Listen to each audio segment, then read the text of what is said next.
Alright, so now we're going to talk about point bearing distance fixes, and these can be done at any point in your flight plan. This allows you to pretty much create any sort of track or any sort of flight plan you want. The most common situation that I use these in the real world was making a VFR pattern when flying into an airport with no approach or anything like that, and I will show you how to do that here.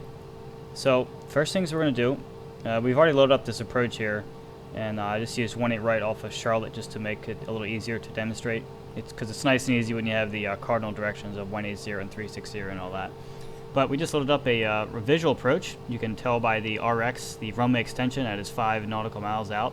So we want to make a nice pattern here, a right traffic pattern here, so we can enter that and let the aircraft fly it itself. So in this case, we want to click on this fix because this is going to be our reference fix.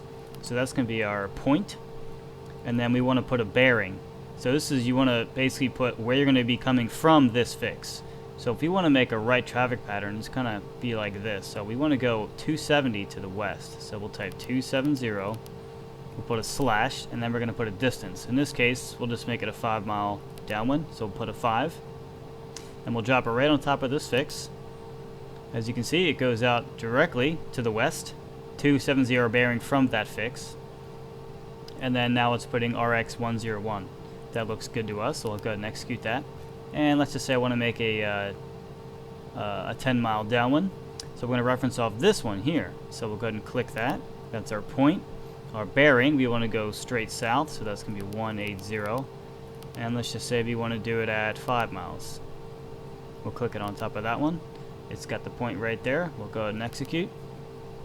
Now let's say we want to make a 45-degree interception of the downwind here, so we want to click that. Let's see, so that's going to be 235. Let's just go ahead and make that 2 miles. And also, you can also name these things, so you don't have to have these weird, RX 101 or 102.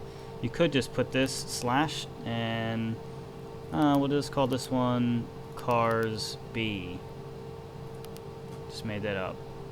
Go ahead and drop it on top of that, and there you go. Looks pretty good, and we'll go ahead and execute that. So that is an example of how you could do that, and this is probably the most common thing you can do with it. But you also don't need to reference a fix specifically in your flight plan. So let's just say we wanted to make a fix that was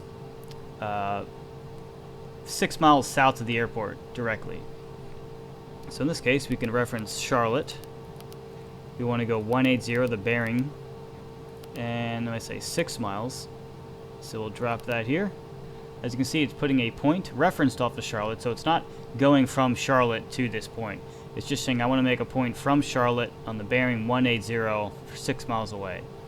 And we go and execute that. You can see it's putting in our flight plan, and we can essentially do anything we want with this.